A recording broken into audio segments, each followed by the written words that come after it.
Welcome to English 4E. It is term 1B. This is class number 6. We are looking at assignment K8 today, which is all about adverb phrases, and I am Jillian Percy. You can see I've got me the title cover page there for the favorite video we used to watch all the time when I was a kid, Schoolhouse Rock. Lolly, lolly, lolly, get your adverbs here. So if you're older like me, you may remember those fun Schoolhouse Rock things. Ooh, sorry. I translated this from one format to another, and sometimes when it goes to the new format, it doesn't quite like things. So if things are a little bit off, that's why I apologize. And these are all the ways you can contact me. While I'm in the studio, you can call 1-800-465-7144. If you want to talk to me while I'm at the office, 1-800-667-3703, extension 2211. You can fax work to us, 1-800-463-7852. You can email me at jillian.percy@nnec.on.ca or jillian.percy@nnecschools.org. On YouTube, no, not YouTube, I'll go to Facebook first. Facebook, you can see down here, and it's the G Percy Wassa, and you'll see like a little fall scene and my little avatar of me. And then for YouTube, you've got two options. There's my teacher channel, which has playlists from last year and playlists from this year. And then you have the Wassa Distance Education YouTube channel, which has just this year's stuff, but it will have all the different teachers' courses, not just mine. So if you're taking multiple courses, that can be a really easy way to find everything instead of having to dance around from one channel to another. Okay, handed in work. Whenever you hand in work, please send it to studentwork@nnec.on.ca. You can CC me in the email if you wish to be doubly safe. That would be jillian.percy@nnec.on.ca. The reason we do this is because that way the secretary can log that you submitted the work. Plus, sometimes people have, do a course over a couple of years and a new teacher might be there and they can still retrieve your stuff from the system. Whereas if you send it to my personal email and someone else is here next year, they can't get it back. So it needs to go to the system, okay? On each assignment, make sure your full name, the course name, the assignment number, and name are on it. And again, not just on the email, but physically on the assignment, because those things get printed off, stuck in my mailbox. I don't necessarily see the email that you send. If an assignment asks for both the rough and the good draft, please label which one is which and include them both in the same email. If you need to take a photograph of an assignment, please make sure it's clear enough so that your writing can be read. And then once you've taken the picture, you need to download it to your phone or computer, save it, and then send it to us as an attachment in email. A lot of people, I know your phone probably has the capacity to just send it directly, but when you do that, it's very hard to print off. It comes like gigantically huge and you got to kind of grab it and play with it and do a bunch of things to make it work properly. So if you can just, if you save it and send it as an attachment, it works so much better for us. Okay, plan for the week. Today is Wednesday. So Monday we covered K5 and K6. And then yesterday we covered K7 and today we're going to cover K8. And then K9 we kind of utilizes all the stuff we've done in the last few adverbs activities, which will be tomorrow. Okay, so today's work, assignment 8, and it's all about the adverbs, understanding adverb phrases, creating adverb phrases, writing sentences that use adverb phrases. So without any more ado, let's talk all about the adverbs.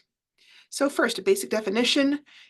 Adverbs generally describe or modify verbs, and verbs are action words. This is the most basic definition, okay? So if I say the dog barked loudly, loudly is an adverb describing how the dog barked. And that's the definition we would have learned, a lot of us in school.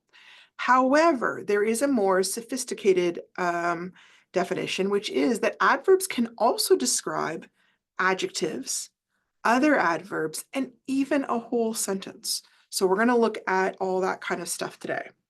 Now, of the adverbs, there's three main overall types of adverbs. There's the simple adverbs, there's interrogative adverbs, and there's negative adverbs. So we're going to look at all of those. First, interrogative adverbs. If you remember what interrogative means, it's just the idea of asking a question. So interrogative adverbs would be where there's a sentence that asks a question, where, when, why, or how. So those would sound like this. Where did the key get lost? When is the science exam? Why were the police chasing him? How did he plant the garden? I'm going to say, because it's missing a word there. So these ones come right in front of the verb, and in a sense, the adverb is describing it, but it's describing it in a questioning fashion. So that's one type of adverb. The other type of adverb is one they don't talk about a whole lot, but it's what we call negative adverbs, where they deny or contradict a statement or a certain action. Two negative adverbs should not be used together. We're actually going to talk about that a little bit later. It's called the double negative, and we don't put two negatives because it's supposed to like cancel each other out. So if I said, I don't never want to see you around here again, it's like I'm saying I always want to see you around, because the two negatives cancel each other out. So the main negatives would be no, not, never, only, scarcely, and hardly. Here's how they would sound in a sentence. I can scarcely believe my eyes. So scarcely like it's hard to believe. He was never angry. You can not go to the party. My son only wants a video game for Christmas. So in all those cases, what's been underlined is the adverb, and it's giving you kind of a qualifying or a limiting condition on the other word that it's describing. Okay. Simple adverbs. Simple adverbs are one of the biggest type of adverbs, and there's a lot of different subcategories. In general, simple adverbs will describe how, when, why, and where an action happened, and we're going to look at all the different categories. Okay, so before I get there, I just want to show you how they describe the verbs. So if it describes the verbs, the dog barked loudly. In this case, the adverb came after the verb, but I could easily have written it as the dog loudly barked. They're both correct, okay? But it should be near to the verb it's describing. They can also describe the adjectives, like we said. My teacher is incredibly patient with me. Now, in these cases, you would normally have the adverb right in front of the adjective, because it's kind of like describing the adjective. And it's usually those kind of things like he's very patient, or rarely patient, or incredibly. And it's kind of modifying that adjective a little bit. They can also describe another adverb, generally the same kind of way that they describe another adjective, like the prisoner whispered very quietly, right? Or somewhat quietly. And it's limiting or describing the adverb that's there, all right? All right, so the different categories of adverbs. We have adverbs of manner, adverbs of place, adverbs of time, adverbs of frequency, adverbs of purpose, adverbs of degree, conjunctive adverbs, and focusing adverbs. So we're going to look at these categories. We want to get better at recognizing adverbs when we read, plus we want to have a larger bank of adverbs in our memory when we're writing. Adverbs of manner. In other words, the manner in which it occurred or how something occurred. They're usually put before the verb or at the end of the clause. They cannot be between a verb and its direct object. Like I can say, the boy quickly ate the cookie, and quickly is describing ate. Or I could say, the boy ate the cookie quickly, and quickly is describing how he ate. But I'm not supposed to say the boy ate quickly the cookie, because I'm blocking the verb from connecting to its direct object, sorry. So some examples of adverbs of manner. These are the ones that we learned a lot in school, the ones that end in ly. Slowly, absurdly, happily. nastily, well, lazily, quietly, hard, roughly, loudly, deeply, desperately. So you can see they don't all have the ly, but these are the ones that most commonly have the ly. They answer, how did something get done? Adverbs of place will tell you the location or direction or distance. And some people will group those separately. I've kind of put them all together because they are very, very similar, okay? Sometimes these overlap with prepositions. The big difference is that an adverb will be describing the action, like she fell down, and down is describing how she fell. But prepositions are generally linking a noun to the rest of the sentence. He went up the stairs. If I just said he went up, it would be an adverb. The moment I'm connecting up the stairs, it's a preposition. Now, this is a little bit tricky, and there's some overlap, right? Sometimes a prepositional phrase is actually acting as an adverb phrase too. So there's a little bit of leeway there, but just kind of clarify. Some common adverbs of place are things like up, down, north, south, inside, outside, everywhere, anywhere, here, there, around. Some examples in a sentence are she looked up the hill, the boys ran around, the girls ran, oh, here it is. So this one, she looked up, this is correct, okay? This is yay, good job. This is where it's an adverb. Looked up the hill, that would be where it's a preposition. The girls ran around, that's an adverb. The girls ran around the city block, now it's become a prepositional phrase. Dad looked everywhere for his key.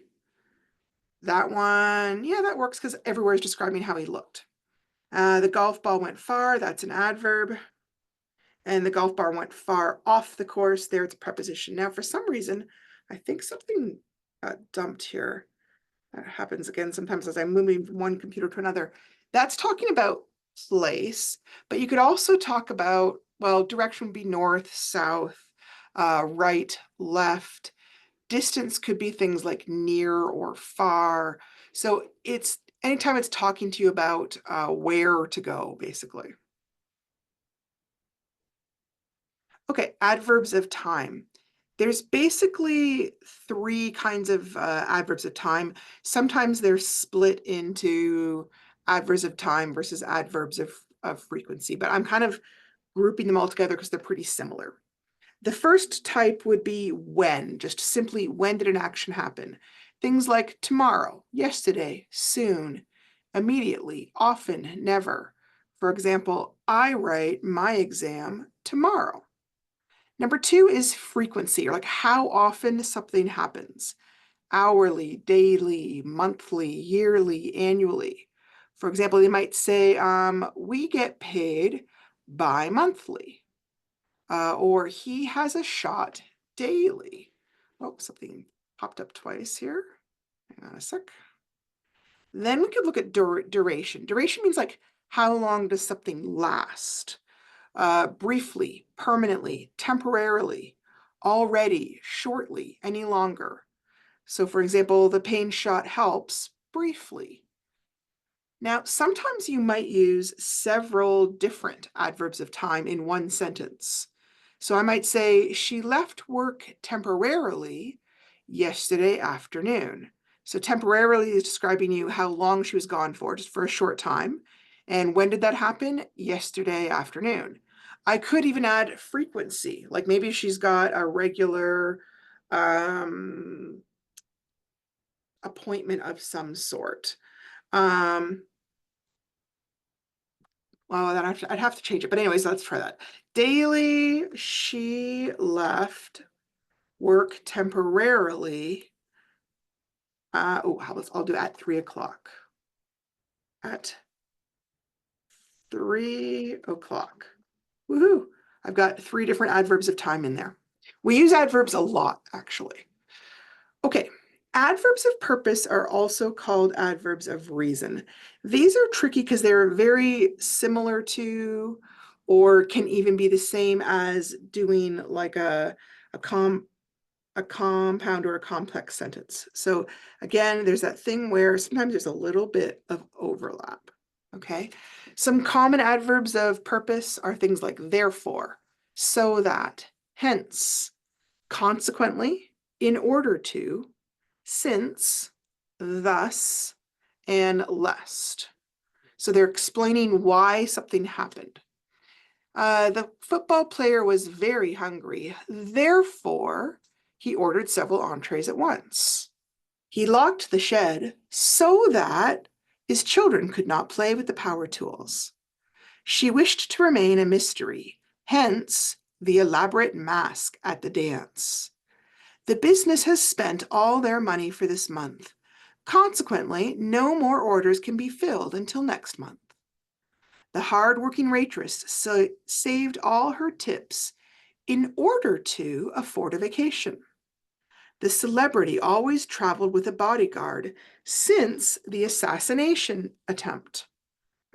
The plant was not watered down enough, thus it could not grow properly. That doesn't look right to me. Lest he forget, he wrote his anniversary on his calendar. Didn't like assassination, but I feel like that's absolutely wrong. Yeah, I'm going to go back to how I had it. That's just supposed to be two S's everywhere. Maybe it was two S's everywhere. Okay. Now, adverbs of degree. These are the ones that are often used to describe another adverb or another adjective. They can describe an action as well. So with a verb, she almost completed all the questions.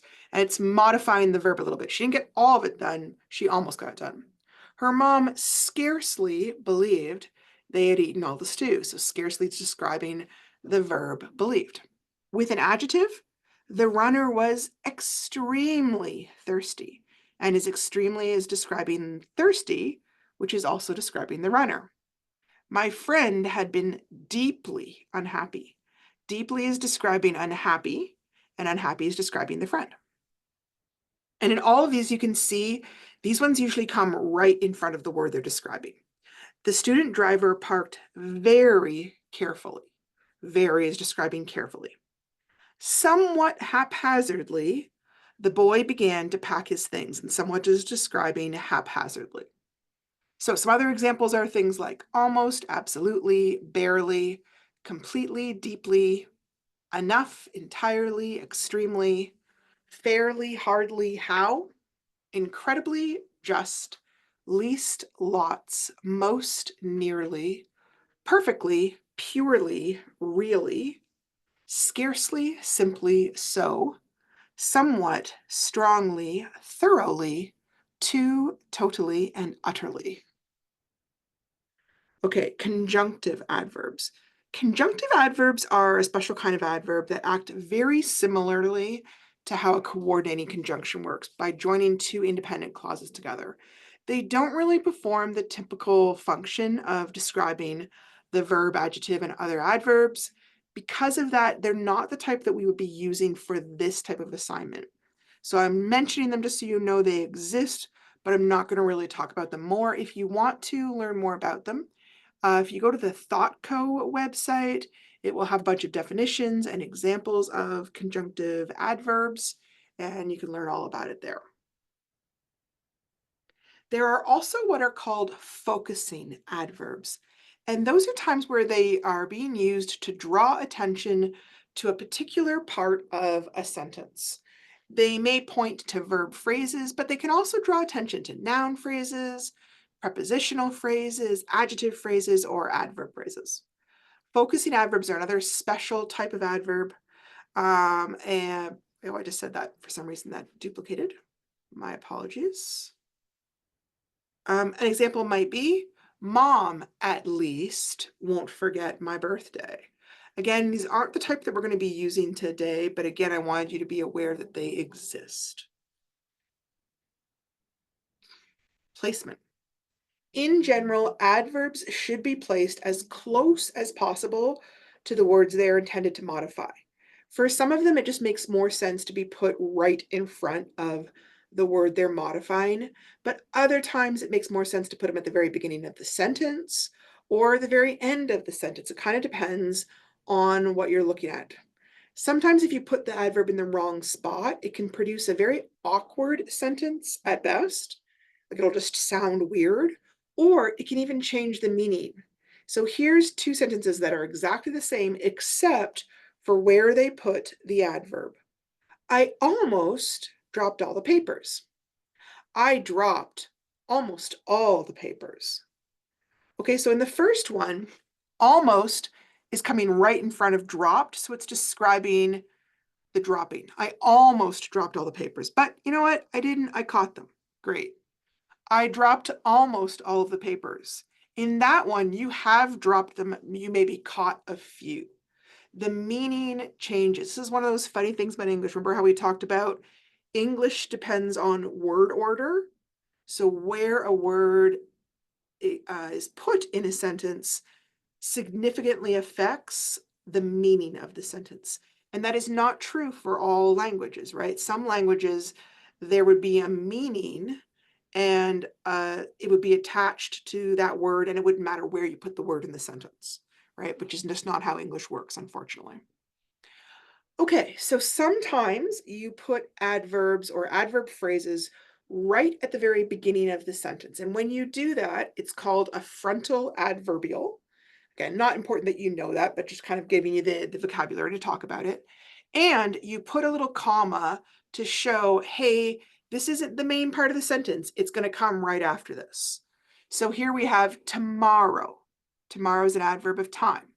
And then I give you the rest of the sentence. We go on vacation. Now, if I had just said, we go on vacation tomorrow, it wouldn't need a comma because it's kind of all part of the one sentence. But because we're taking out of its normal place and putting it in the front, and it doesn't quite make sense because very often subjects come in the front of a sentence, right? Then we put the comma to kind of give your reader a heads up. Here would be another example. Carefully, he diffused the bomb. High above, the seagulls flew. Due to remorse, he gave back the stolen goods. When you do this, you want to make sure the verb that you're describing is pretty close to that adverb. If you had a really long sentence there, like a long noun phrase, it might be a little more confusing. So if I said, tomorrow, the strange elderly man next door might go on vacation. The word tomorrow is getting quite far from the verb there. I would be a little bit cautious about that because it's more open to confusion. And one of the things as a writer is you're trying to make sure you don't confuse your reader, right?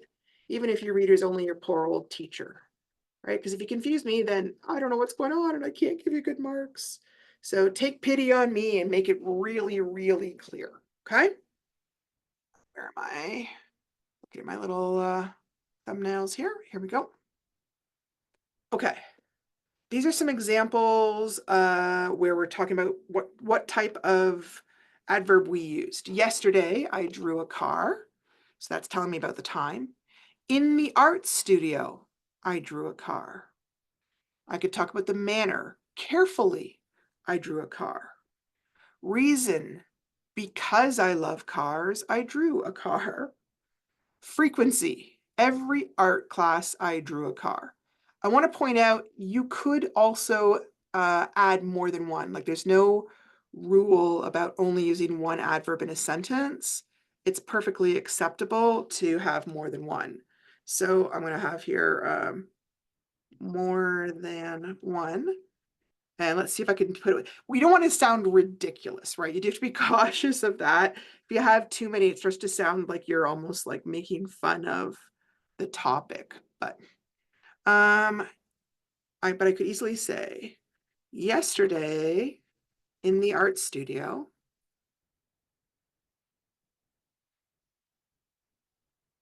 I carefully drew a car. Okay. So I put yesterday in the art studio at the front, but I moved carefully next to Drew, okay? So I've got 3 adverb phrases there. It would be weird to have them all at the very beginning as what they call the affronted adverb. But you can get more than one adverb phrase in there and it still makes sense. Generally, you're giving your reader more details. So now I know when I can picture you in the art student and now I can picture you drawing, right? Because verbs are so powerful, sometimes you need to add a lot of details to kind of make them more specific. Okay, so we are going to test your knowledge of adverbials. I'm going to give you a few slides and give you some options, and you are going to identify or recognize the different types of adverbial phrases in the sentence. Get your thinking caps on, and good luck. Question number 1. Identify the adverbial phrase in the sentence. The students eagerly completed their homework after school. Is it A, eagerly, B, after school, C, completed their homework, or D, the students? Okay, well, the students is your subject, so no. Completed is your verb, so also no. Eagerly is definitely one of the adverbs. Some people might say after school would count as an adverb phrase, or they might say it's a prepositional phrase, but eagerly is definitely one. I should have thought of a thing here. Eagerly, I'll put it like that so you guys can see. Eagerly. Okay. Number 2, choose the correct adverbial phrase that indicates time. She visits her grandparents blank the holidays. Now, any of these could fit there, but which one is telling you about time? A, joyfully, B, during, C, besides the lake, or D, quickly. Joyfully is not time. During is time, though, right? It's literally a duration thing. She visits her grandparents during the holidays. So a little heart next to that. Question number 3. In the sentence, slowly the leaves fell from the trees, what type of adverbial phrase is being used? Are they talking about time, place, manner, or reason? Okay, well, time, there's nothing about time there. Place, you could say from the trees is the place, but I would also say that that's more like a prepositional phrase. Manner is talking about how did the leaves fall? They fell slowly. Yes. And just looking at reason, does it tell us why they fell? No. So reason is definitely it. And I'll put my little banner there next to, manner is definitely it. Okay, question number 4, last one for the questions. Which sentence contains a fronted adverbial phrase? They played football in the park. Later that day, comma, they played football. So B, obviously, because once there's a comma there, later that day, that's the fronted adverbial. It's coming in the front. And it kind of describes the whole sentence when we do that, rather than just describing the verb. Okay, so the assignment that you have for this is called Creating and Using Adverb Phrases. It is worth 10 marks. For each of the following words, write one adverb. Your given words will be either a verb, an adjective, or another adverb. And remember that adverbs can be placed either in front or in back of the word they're describing. Remember also that an adverb can describe a verb, an adjective, or even another adverb, okay? So you got 10 words there, and you can see they used each one twice. So don't repeat it, like don't say the same one over and over again. They want you to think of different ways to describe the same words, basically. Again, it's kind of a vocabulary building exercise in this sense. Okay, so we are going to practice. Here's very similar. I just used different words. Before we start, I want to talk about 2 things because I've had this happen a few times. First of all, if the line is coming before the word, that means that the adverb you create should come in front of that word. If the line is in back of the word they've given you, that means you should put the adverb afterwards. That does affect what type of adverbs you use, right? Because some of them make more sense in front and some of them can be used easily in front or in back. The other thing to think about is as you're looking at the word you're about to describe, I think it can help a little bit to just figure out, is it an adverb, a verb, or an adjective I'm describing? Okay. And keeping in mind, of course, some of them have, more than one job. But if I look at the first word, painted, painted sounds like a verb. So I'm going to yank verb over to here. So I'm going to describe how they painted, or I could describe when or where or why. I'm going to describe how just because it's easy. Let me see, can I write? Let's describe how, when, where, and sometimes why. Okay, so I'm going to say they carelessly painted. Okay, or see if I can get this to go. There we go. Sorry, it's one of those funny things. How else could I paint instead of carelessly? Joyfully. They love to paint. Joyfully painted. All right, excited. I would say excited is also a verb because it's got the ed ending. It could be sometimes, remember how sometimes those are used as an adjective, but I think right now it's still a verb. So here I feel like I want to say something like he is very excited, right? Or I could say I could use a negative one here. I could say he is not excited, right? And then looking at shouted. Shouted would be another verb for sure. Shouted. How could he shout? He could shout loudly. That would make sense. How else could he shout? Maybe he could shout angrily. That would also work. Sorry, these keep wanting to like disappear on me. I'm gonna see if I can move it up a little bit. There we go. All right, swam. Swam is another verb. Should really have gotten a few other ones in here. How did he swim? Swam, I'm going to say tiredly. Again, I'm trying to make sure I don't use the same ones over and over again, right? How else could you swim? Swam erratically. It's making me think of somebody who's maybe they're drunk or they're confused, and so they're kind of swimming in a zigzaggy pattern that doesn't really make any sense. Now, sunny. Sunny is definitely an adjective, okay? So, like maybe the day was sunny, maybe the day was extremely sunny. Extremely sunny. I could also, sorry. How else could I describe it? Was somewhat sunny. All right. So those kind of limiting ones. It's bugging me now that we didn't use one that has an adverb. So I'm going to kind of add an adverb one. Let's say I wanted to describe, let me think here, happily. Okay. So generally, if I'm describing another adverb, not always, but a lot of times it would be in front. Again, not always. So I could say he was, no, that one doesn't work very well, does it? I'm gonna skip this because my mind is going blank because I know I'm being listened to. My apologies. I do sometimes get a little bit of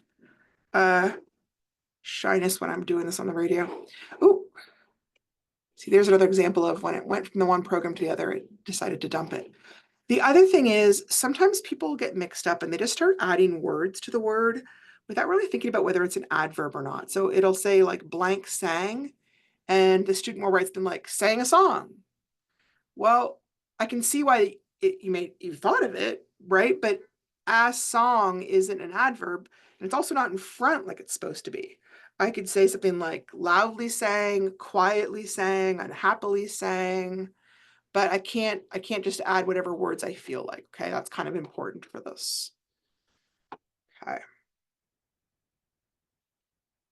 Now, this is a two-part question. The second part of the question is you take 5 of those phrases you created and you write 5 complete sentences, okay?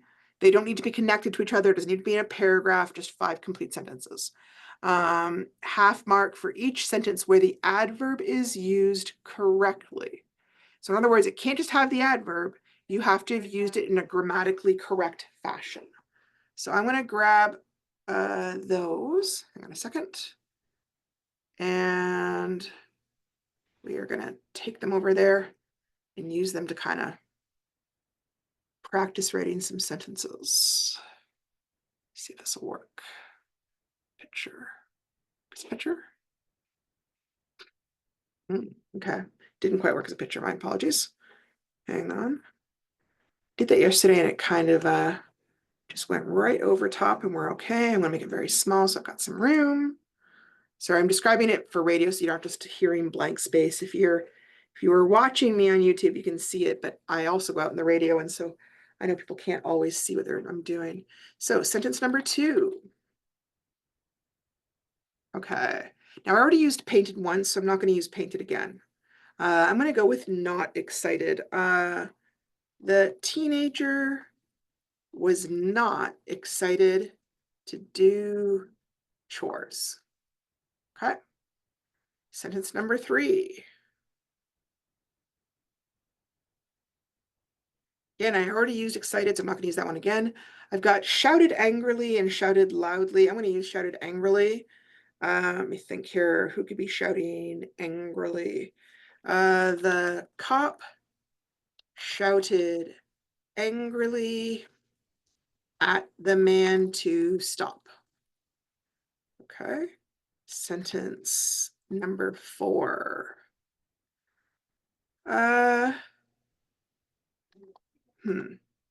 Okay. The long distance swimmer. I don't like that though. The long distance race had many contestants who swam tiredly. So I didn't want to say the swimmers swam. It just sounded goofy to me. All right, sentence number 5. Extremely sunny. Today was extremely sunny. So see, it's a pretty quick one. You just have to make sure that you're using adverbs, okay? Taking a look over here. Here are some other adverbs. Just kind of, there are all sorts of lists too. If you are stuck in your brains going, I just can't think of any, beyond what we've got here, just look up like adverb lists and you'll see all sorts of lists on the internet. Things like how, like secretly, fast, well, quickly, easily, slowly, lowly, accidentally. I'm assuming that next word is supposed to be weakly. Emotely? That's terrible. Badly, carefully, closely, quietly. How much? Fully, almost, rather, extremely, entirely. Too, fairly, enormously. Very, just, barely, enough, deeply, completely. Where? Things like towards, there, inside. Here, back, far. Above, abroad, behind. Away, outside, downstairs, nearby, and indoor. How often? Those are like the time ones we talked about, like never, sometimes, often, usually, generally, occasionally, seldom, rarely, normally, frequently, hardly ever, always, and then the more typical time ones like last year, last month, today, tomorrow, last week, later, soon, now, yesterday, tonight, already, and then. Okay, so we've been using the word adverb phrase. I have not been crazy about it, but that's what's in your book. I want to point out that technically an adverb phrase is actually several words that are functioning as an adverb. So if I said we will escape in the morning is acting as an adverb phrase. A normal adverb by itself would just be one word, like we will escape later. Or we will escape when the sun rises. And just like with the regular adverbs, I can connect them. I could say, we will escape later in the morning, or we will escape later when the sun rises. And that's totally valid. So here are some other examples of some adverbial phrases in action. Jack will sit in silence. In silence is answering the question, how did he sit? He sat in silence. So it's an adverb of manner, tells you how something happened. Jack will sit quietly, still telling you how it happened. In silence is a phrase, quietly is just one adverb. I will sit like a monk meditates. Ooh, all fancy. This is an adverbial clause. Remember, a clause is something that always has a subject, the monk, and the verb meditates. This is a little more fancy than what we've been discussing, and we're not really going to use that in our assignment, but you just kind of should be aware that it exists. All of these, whether it's a phrase, one word, or a clause, is still acting as an adverb because they're explaining how the person will sit. They're all adverbs of manner. Remember that you can have all the other types of adverbs like when, where, how, why something happens. Oops, hang on a second. Okay, so here we just have a quick little exercise on identifying adverbs. An adverb gives more information about a word in a sentence. Yep, we did that.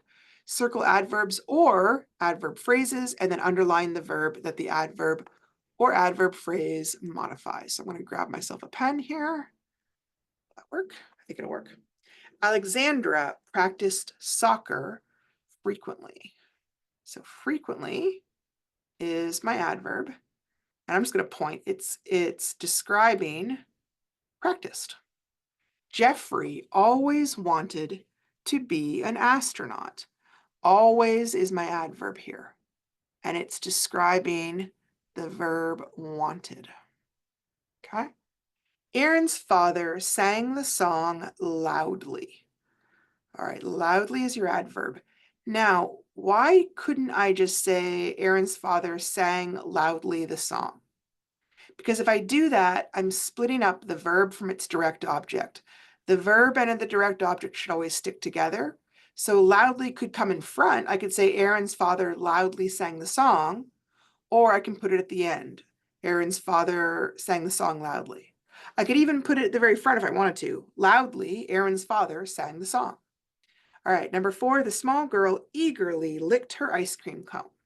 Where's the adverb?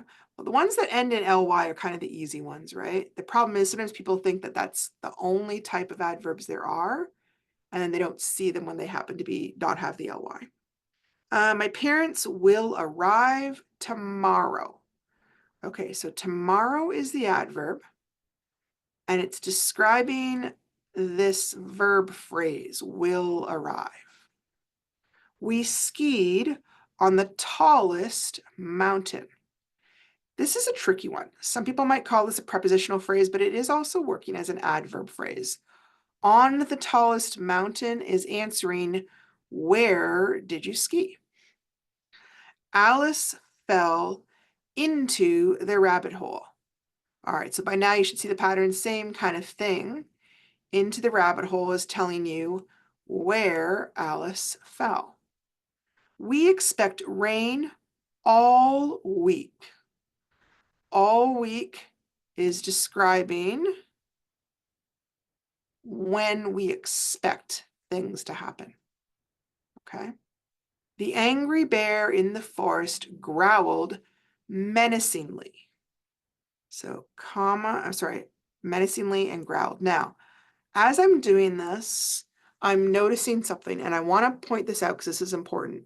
Sometimes when you're doing an exercise, the person who designed the exercise fell into a pattern when they were making stuff, and they either did the pattern because they thought it'd be easier for students, or they just didn't even notice.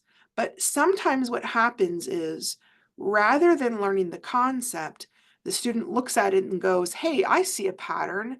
Look, the adverb often is the last part of the sentence. And so then they start circling the last part of the sentence, even if it isn't actually the adverb. And I'm pointing this out because I see this happening and I'm worried that a student out there might look there and feel like, oh, I found a shortcut. But it isn't a shortcut. It's just a pattern that happens to be existing right here. It's easy enough to change these and kind of show you what I mean. Like, let's say I took number 9 and wrote 9, the angry bear in the forest growled menacingly at the small dog, right? It is still as menacingly is still the adverb, right? It hasn't changed to at the small dog just because that's the end of the sentence. Same thing with like, we expect all rain all week. We expect rain all week. According to the weatherman. Okay, so I don't want anyone to see that pattern in this particular worksheet and get confused. The big part is knowing what the adverb is doing, not that it happens to be at the end of the sentence for these particular ones. The captain quickly boarded the boat, anchored in the harbor. I've got to grab my drawing tool. Oh, I still have it. Quickly. Oops. No, it doesn't say I do. Yep, I've got that. Ooh, I didn't know there were sparkle pens. Cool. The captain quickly boarded the boat, anchored in the harbor. This one actually has 2 because there's kind of more than one verb here. So quickly is describing how they boarded. In the harbor is describing how it got anchored, or where it got anchored, I guess. The show will begin soon. Soon is describing will begin. Now, this particular one, they also didn't put any at the beginning, but again, you totally could have. Like, it'd be, oh, why is it? Let me do that. Select, okay. So for example, I could easily say, soon the show will begin.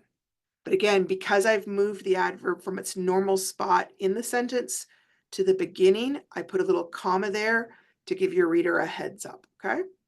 So this assignment I think is pretty simple. If you're stuck, give me a phone call. I'd be happy to help you out. Tomorrow, we're gonna do a little writing exercise that kind of binds all this stuff together with assignment number 7, okay? Talk to you then. And